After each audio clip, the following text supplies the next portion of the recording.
Gracious good morning, ladies and gentlemen, and welcome to my English class. Welcome to Mr. Boom English class. So I am happy to be back today and to keep on teaching you English, guys. For I come for a new English course. Mesdames et messieurs, bonjour, bonsoir, bienvenue à ma classe d'anglais, à la classe d'anglais de Monsieur Boom, bien sûr. Et aujourd'hui, je suis content de retourner pour la continuité de notre travail auprès de vous, okay, qui consiste à vous enseigner l'anglais. Okay, guys, here we go. Amazing! Yes, it's amazing. And how are you doing? How do you do as usual? What's up, guys? What's cooking? What's happening? Comment allez-vous, les amis? Mr. Boom is back. He is a good teacher. You know that. And you are on the right hands. Monsieur Boom est taillé pour ça. C'est votre professeur. OK? Vous êtes dans de bonnes mains. OK, les gars? So, welcome to the newcomers. Pleased to meet you guys. Nice to meet you. Okay, how are you doing? Bienvenue à ceux qui nous ont rejoints à peine et ceux qui nous visitent aussi. Je suis content de faire votre connaissance. Bienvenue sur notre channel. And thank you for supporting us. Merci de nous supporter.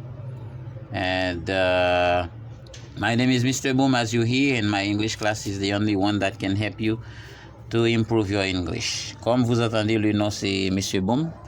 Et ma classe d'anglais, bien sûr, peut vous aider à vous améliorer rapidement en anglais. OK, dans une fraction de seconde. If you first visit our channel, welcome.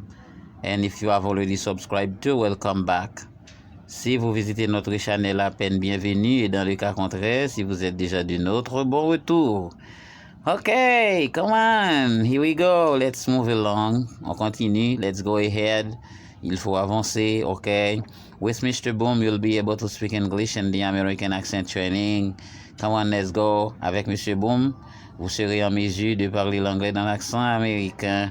On y va, les gars. OK, I'm gonna share this information with you guys, so you may need it someday or other, somehow or other. OK, d'une façon ou d'une autre, vous en aurez besoin et je vais partager ces informations avec vous. Cours régulier 2 jours par semaine, cours intensif 5 jours par semaine. For the registration, only $50, seulement $50 pour les frais d'inscription. And just contact Mr. Boom at 443-223-88. Contactez Mr. Boom au 44-32-23-88, les gars, on y va. And the previous lesson we're gonna go over it. We saw each, the use of each, and the use of every. Both of them means chaque. Dans la leçon précédente, c'est ce qu'on a vu, l'emploi de each et every. Each, c'est dans le cas d'une personne, OK, mais quand dans un groupe particulier, groupe de personnes ou d'objets, comme on a dit, et every, c'est dans le sens général. OK. So today we're gonna see a new lesson. It's about the dynamism of the verbs, or the particularity of the verb. OK. Je vais vous parler aujourd'hui de la particularité des verbes en anglais, ou bien encore je vais vous parler du dynamisme, OK, et dynamisme des verbes en anglais. OK, as you know, to have, le verbe to have signifie avoir. Mais cependant, lorsqu'on ajoute la préposition to after the verb, it translates devoir. OK? Alors, to have, c'est le verbe avoir, bien sûr. C'est l'infinitif. And had is the past tense. And had is the past participle. Past tense, c'est had. Et past participle, c'est had. Ça, tout le monde le sait. Mais lorsque le verbe avoir précède la préposition to, il se traduit par devoir. If I say I have to go, ça va traduire je dois m'en aller. OK? I have to go, je dois m'en aller. Il en est de même pour le verbe to be, qui signifie être. Lorsque le verbe to be est précédé de la préposition to, eh bien, il s'est traduit par le verbe falloir. Et lorsque je parle du verbe falloir, c'est toujours un devoir. Alors, ça, c'est pour le français. Devoir, falloir aussi, c'est un devoir, c'est-à-dire un devoir facultatif. C'est-à-dire une sorte de suggestion. OK? Ou bien ça exprime aussi le choix ou bien la probabilité. OK? To be, to. Falloir, qui traduit aussi devoir. Je le répète, c'est un devoir facultatif, c'est-à-dire quelque chose que l'on peut faire ou que l'on ne fait pas. C'est-à-dire si on ne le fait pas, cela peut vous déranger parce que ça c'est pour votre bien, mais cela ne va pas déranger peut-être l'autre partie. Donc c'est-à-dire c'est un devoir facultatif. And to have to, devoir. To be to, falloir. To have to, c'est-à-dire, cela traduit par un devoir persuasif, c'est-à-dire une obligation. OK? I have to go, je dois m'en aller. Ça, c'est un devoir persuasif. C'est un impératif. Donc, je dois m'en aller obligatoirement. OK? I have to go. But, if I say, I am to go out, c'est-à-dire ici, il faut que je sorte. Ou bien, je vais devoir sortir.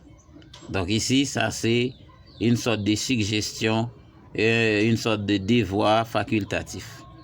Okay, now let's see some sentences.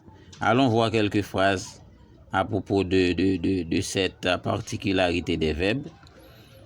Phrases with to have and to be. Phrases construites avec to have et to be en anglais. I have to go. Je dois m'en aller. Voyez ici, l'obligation est très forte. C'est un devoir persuasif. He has to do it quickly. Il doit le faire rapidement. Ça, c'est un devoir, c'est une obligation, c'est un impératif. OK, c'est un ordre. Il doit le faire rapidement. We had to stop him. We had to stop him. Nous devrions l'arrêter. OK? Nous devrions l'arrêter. Ici, ça, c'est une obligation, OK, que nous n'avons pas fait, mais nous avons dû le faire. OK? We had to stop him. You have to move on. Vous devez avancer. OK? You have to take advices. Ils doivent prendre des conseils. OK? Donc ça, c'est une persuasion. C'est une persuasion. C'est une obligation forte. Mais maintenant, nous allons voir le cas d'une obligation désintéressée ou bien une obligation facultative. Une obligation facultative. Elle a dit un devoir facultatif. Elle a dit une sorte de suggestion avec le verbe to be. You are to tell the truth. Il faut dire la vérité. Ou bien, si je peux traduire autrement dit, tu dois dire la vérité, mais ce devoir est un devoir facultatif. Tu peux dire la vérité ou peut-être la personne pourrait ne pas dire la vérité. Il dit un mensonge. OK? We are to eat the meal. Il faut manger le repas. C'est comme si de l'autre côté, ils devront manger le repas. C'est une suggestion. OK? I am to take you to my house. Il faut que je vous emmène chez moi. Elle a dit la personne pourrait refuser. Donc c'est une obligation faible ou bien une obligation facultative. She is to leave on time. Il faut qu'elle parte à temps. C'est-à-dire, elle pourrait être en retard. OK? Elle va devoir partir à temps. Ou bien, elle devra quitter à temps. Voyez? Donc, tout ça, c'est une sorte de suggestion. They are to look out. Il faut qu'ils fassent attention. Devoir faible, obligation faible, ou bien devoir facultatif. Okay, guys? So, it's very interesting, this lesson. And I think that you're gonna appreciate this. Je crois que cette leçon vous a plu beaucoup. And then we'll keep on working this way to help you, on the one hand, to improve your English, but to gain knowledge too, on the other hand.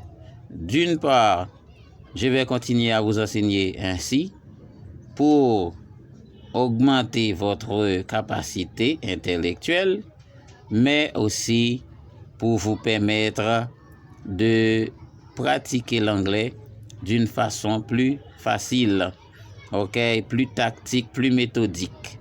Okay, guys, so Mr. Boom is here for you. Mr. Boom is with you, guys. Thank you for supporting my channel. Merci de supporter notre channel. And by sharing our videos with your friends, en partageant nos vidéos. Anyway, we are working together, okay, so that we can give you the best of myself. I can give you the best of myself, the best I can, to have you improve in English, to have you improve your English. Okay, guys, it was good to be with you. It was Mr. Boom. Thank you for being with us, and I give you appointment for the next course. I say goodbye. Au revoir. See you next. À la prochaine. See you soon. À bientôt. See you later. À plus tard. Amazing. Okay, goodbye.